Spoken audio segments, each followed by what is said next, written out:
was murdered on August 9th or 19th, 1989. Shot twice in the back of the head by a black police officer in Longwood Apartments. And we were told that it was a suicide. She was destined to go to Ohio State University on a full scholarship, which is one achievement that was not seen in my family. You know, besides myself, was the only person that was able to go to college. And now we found out from an autopsy report she was shot point blank twice in the head, execution style. She was on her knees. There was no way it was a suicide. Then, you know, it just keeps going. I mean, 31 years. And it never leaves, you know, the pain of something is just as horrific as it is. It will never leave. It is a part of you. Just like she was always a part of me and will always be a part of me. Same with my friend Michael Pipkins. 2 years later, choked to death. 4th District? Yes.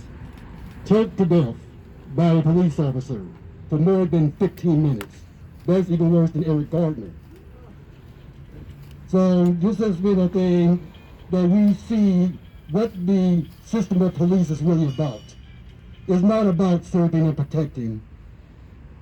It's not really about patrolling and controlling. It's about controlling people under a system that would bring about this type of horror, this type of, this type of discrimination against people, this type of oppression.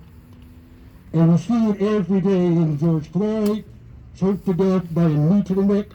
We see it with Breonna Taylor shot in her own apartment in a botched drug raid. We see it with Ahmaud Arbery shot by 2 white vigilantes. And this is where we need to see this administration that has amped up police murder and brutality by bringing in this culture of murder and parasitic, just so, very hard to talk about, But a few fascism, we have called since the inception that Trump was inaugurated right here in Cleveland. We have been boots on the ground telling that Trump and Pence must go in the name of humanity.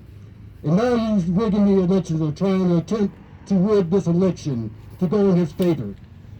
And we do need to vote. But in that sense, we need to do more than just vote.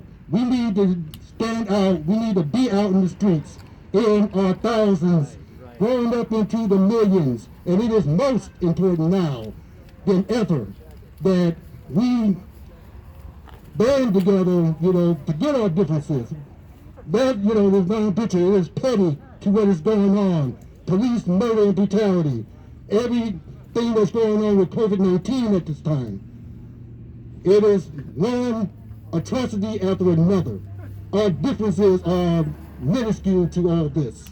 So we do need to stand together. We do need to not only vote, but be out in the streets.